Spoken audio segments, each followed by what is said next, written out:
इस वक्त की बड़ी खबर उत्तराखंड से आ रही है, जहां सियासी हलचल मची हुई है। कैबिनेट मंत्री हरक सिंह रावत ने इस्तीफा दे दिया है। उत्तराखंड के कद्दावर नेता है हरक सिंह रावत।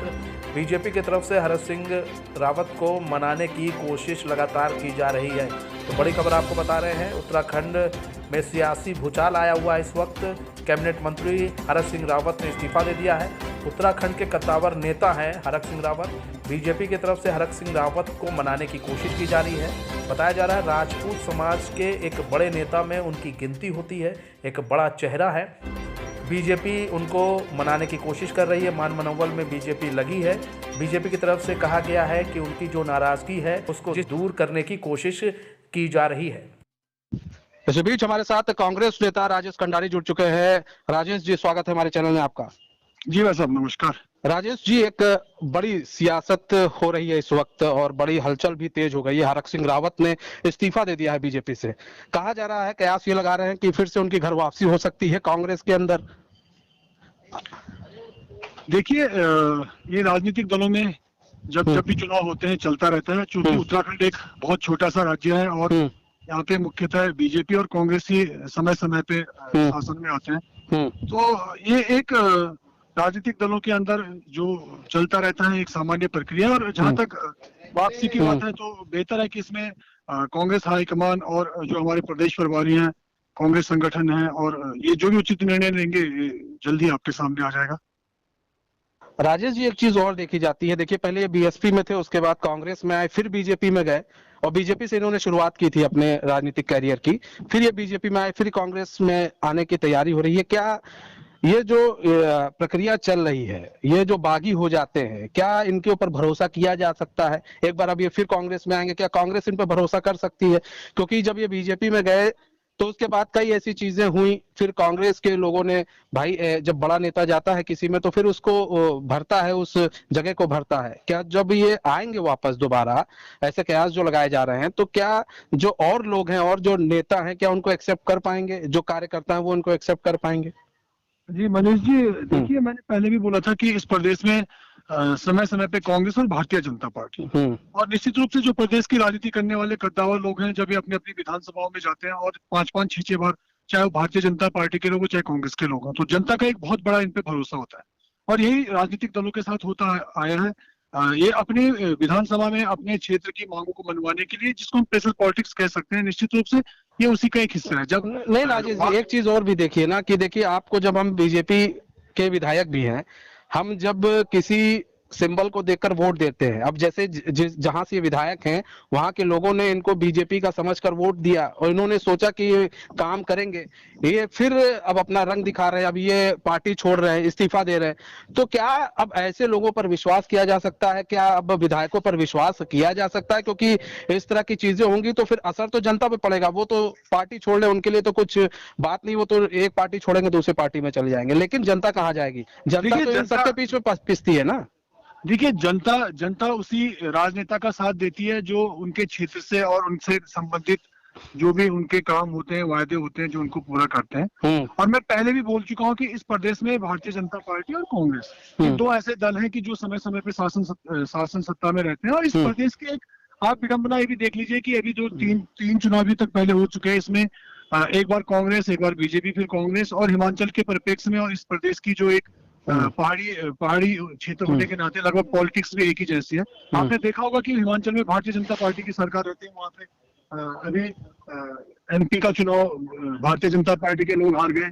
और यही परंपरा कांग्रेस में भी यहाँ उत्तराखंड में भी दोहराई जाएगी कि कांग्रेस की सरकार बनेगी, तो निश्चित रूप से जनता का एक बहुत बड़ा दबाव रहता है बड़े नेताओं के पास कि हमारे पास हमारी मेडिकल कॉलेज भी बनने चाहिए, हमारे यहाँ अगर सरकार में केंद्र में आप भी हो तो वहां से संबंधित काम भी होने चाहिए, और प्रदेश के जो भी छोटे मोटे बड़े काम है सब होने चाहिए। तो ये उसी का एक, छोटे प्रदेश में उसी की एक परिणति होती है कि जब चुनाव होते हैं लोग दल बदल करते हैं। और इसको अगर आप क्षेत्र की राजनीति से दूसरे एंगल से, अगर क्षेत्र की राजनीति को के एंगल से सोचें कि आप अपने क्षेत्र के लिए जो भी काम करवाना चाहते हैं, चाहे किसी भी तरह से करवाना चाहते हैं, उसी का हिस्सा होता है। इस आपके लिए तो एक हिस्सा हो गया, लेकिन जो पब्लिक है उनके लिए तो ये एक बड़ी विडंबना हो जाती है, क्योंकि अब वो भी सोचती है फिर अब हम कांग्रेस को वोट दें कि अब हम बीजेपी को वोट दें, तो एक बड़ी विडंबना हो जाती है। पब्लिक के एंगल से अगर आप देखेंगे तो पब्लिक भी उसी नेता को साथ देती है। यहाँ पे डेमोक्रेसी में सबको मालूम है कि हमने एक पार्टी को इस समय वोट करना है, पब्लिक उस समय सेकेंडरी हो जाती है। प्रदेश के जब चुनाव होते हैं, आपने देखा होगा कि यहाँ पे जिन सरकारों के द्वारा काम किया जाता है, जिन सरकारों के द्वारा बेहतर काम किया जाता है, वो सरकारें कभी आती नहीं। लेकिन अच्छा राजेश कंडारे जी, देखिए राजेश कंडारे जी, इन्होंने इस्तीफा तो दे दिया, बीजेपी की तरफ से मनोबल भी किया जा रहा है, इनको बनाने की कोशिश भी की जा रही है, लेकिन जो दूसरी चीज ये निकल कर आ रही है कि 2022 में क्या इनके आने से, क्योंकि राजपूत हैं ये, तो इनके आने से क्या कांग्रेस मजबूत हो जाएगी फिर से? देखिए, मैं इतना कहना चाहता हूँ कि डैमेज कंट्रोल के लिए भारतीय जनता भी काम करेगी, भारतीय जनता पार्टी भी काम करेगी। और चूंकि आपने दोहराया कि ये एक बहुत बड़े ठाकुर नेता के रूप में इनकी पहचान पूरे प्रदेश के अंदर मानी जाती है, तो निश्चित रूप से असर पड़ेगा। जहां तक अगर कांग्रेस पार्टी अपने उसमें पक्ष में लेने के लिए कामयाब होगी, तो एक बहुत बड़ा तबका, चाहे वो कुमाऊं मंडल से हो, चाहे गढ़वाल मंडल से हो, है इनके पास, और उसका प्रभाव और उनका फायदा पार्टी को जरूर मिलेगा।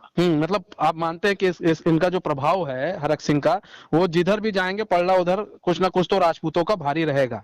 एक अच्छे नेता है, क्योंकि एक कत्तावर नेता है, इस वक्त तो बीजेपी के हैं, अभी तक तो बीजेपी ने उनके इस्तीफे को मंजूरी नहीं दी है, मना रहे। लेकिन अच्छा, एक चीज और है कि इनके आने से क्या 2022 के चुनाव में क्या इफेक्ट पड़ेगा कांग्रेस पार्टी पर? जो वोट बैंक है, आपको क्या लगता है कितना इफेक्ट पड़ सकता है वोट बैंक पर? जिस तरह से मैं आपको बताऊं, मैं चौबट्टा खाल विधानसभा की बात करता हूँ, थोड़ी गढ़वाल के हम लोग हैं, यहाँ पे 6 सीटें हैं, 6 की 6 में इस समय भारतीय जनता पार्टी सत्तासीन है, भारतीय जनता पार्टी के विधायक हैं। लेकिन जिस तरह से एक जन आंदोलन इस चुनाव के लिए लोग एक मूड बना चुके हैं, अपना मन तय कर चुके हैं कि हमने कहाँ वोट कास्ट करना है, तो जैसे चौबट्टा खाल में भारतीय जनता पार्टी के विधायक हैं, आप लोकतांत्रिक व्यवस्था से लोग आपको चुनते हैं और आप वहाँ पे उन्हीं के खिलाफ मुकदमे दर्ज कर रहे हैं। आप सड़क की कोई मांग कर रहता हूँ, ग्रामीणों के खिलाफ आप मुकदमा दर्ज कर दे रहे हैं, जगह जगह इनके खिलाफ आंदोलन हो रहे हैं, जनता को जवाब नहीं दे पा रहे हैं। जो बेस काम होते हैं, बिजली, पानी, सड़क के, अगर जब इनके लिए जनता जवाब मांगती है, तो वहाँ पे बेस काम से ध्यान हटा के दूसरी तरह की नौटंकी करते हैं। वहाँ पे कभी सांस्कृतिक दलों को भेजते हैं, उनको नचाते हैं, कभी संस्कृति विभाग की टीम को उसका नाजायज फायदा उठा के लोगों को इकट्ठा किया जाता है। आप देखिए कि इनको यहाँ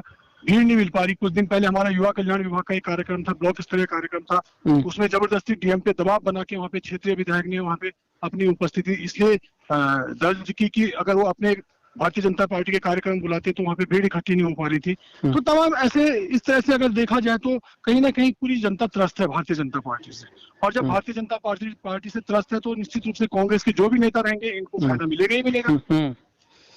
अच्छा, एक चीज और है, एक लास्ट क्वेश्चन है आपसे, आप ही के क्षेत्र का है, आपके क्षेत्र के मंत्री हैं और वहां उधर एक रोड बड़ी खराब है। चूंकि हमारे पास कई ईमेल आए हैं, कई जो वहां की पब्लिक है उन्होंने हमें फोन भी किया है, इसलिए ये जो सवाल है ये आपसे पूछा जा रहा है। आखिरी क्वेश्चन है आपसे, क्योंकि समय कम है हमारे पास, कि ये जो एक रोड है आपके तो सतपाल महाराज जो उधर के मंत्री भी हैं उस साइड के, और अच्छे खासे नेता भी हैं उधर, शायद विधायक भी हैं वो, तो जो रोड है वो अभी तक बनी नहीं है, उसके लिए आप लोग क्या काम कर रहे हैं? देखिए मनीष जी, मैं आपको बता दूं कि ये विधानसभा बेसिकली हीरोखाल ब्लॉक और पोखरा ब्लॉक और एकेश्वर ब्लॉक और इसके साथ द्वारीखाल जयरीखाल ब्लॉक का बहुत बड़ा हिस्सा आता है। अगर आप एक रोड की बात करेंगे पर्टिकुलर, तो एक रोड तो मैं तो ये बोल रहा हूँ कि पिछले 5 सालों के अंदर हमारे जो क्षेत्रीय विधायक हैं वो यहाँ पे पर्यटन मंत्री भी रहे हैं, सिंचाई मंत्री भी रहे हैं और संस्कृति मंत्री भी रहे हैं, और अब उनके पास एक भारी भरकम मंत्री है लोक निर्माण विभाग का। बावजूद इसके यहाँ पे मैं आपको बता रहा हूँ कि जगह जगह सड़कों के लिए ग्रामीण आंदोलन कर रहे हैं। वो सड़कें नहीं बननी चाहिए थी, वो नहीं बनी नहीं पिछले 5 सालों में। जो पिछले 20 सालों से सड़कें बंद रखी, उनकी पक्कीकरण की मांग कर रहे हैं, उस पक्कीकरण को भी किया जा रहा है। ऐसे ही तमाम रोड है, एक मेरी अगर पर्टिकुलर आप हीरोखाल ब्लॉक की बात करेंगे तो यहाँ पे कम से कम 5-6 ऐसी रोड हैं कि जो पिछले 5-7 सालों से लोग इनके लिए डिमांड कर रहे हैं कि ये सड़कें बननी चाहिए, जनहित में बननी चाहिए, तो हम ग्रामीणों को इनका फायदा मिलेगा।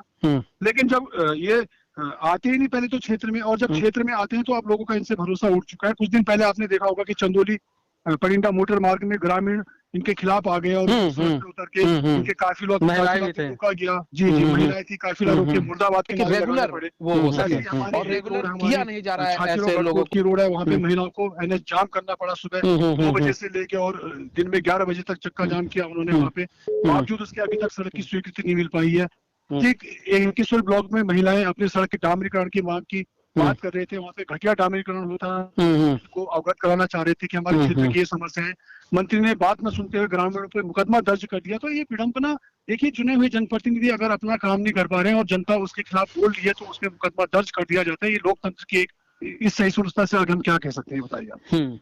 नहीं, सही बात है। अगर हम किसी को चुनते हैं, किसी को विधायक बनाते हैं और वो विधायक मंत्री बनता है, तो जाहिर सी बात है अपने क्षेत्र का विकास उसको करना चाहिए, और ऐसा होता नहीं है। क्षेत्र के अगर जिस राज्य से वो बिलोंग करता है, उस राज्य का उसको विकास करना चाहिए। धन्यवाद राजेश जी, आप हमारे साथ जुड़े और अपना बहुमूल्य समय दिया। तो हम आपको बता दें, कांग्रेस नेता हमारे साथ जुड़े हुए थे और हरक सिंह रावत ने इस्तीफा दे दिया है, और वो पार्टी के कुछ अंदरूनी कलह की वजह से थोड़ा दुखी थे, ऐसा सूत्रों के हवाले से खबर आ रही है। और वो फिर से घर वापसी कर सकते हैं, यानी कांग्रेस में उनकी वापसी हो सकती है। लेकिन दूसरी तरफ बीजेपी की तरफ से मान मनोबल किया जा रहा है। बीजेपी का कहना है कि हम उनको बनाने की कोशिश कर रहे हैं, उनकी जो शिकायत है उसे हम पूरी करने की कोशिश कर रहे हैं ताकि वो पार्टी को ना छोड़े।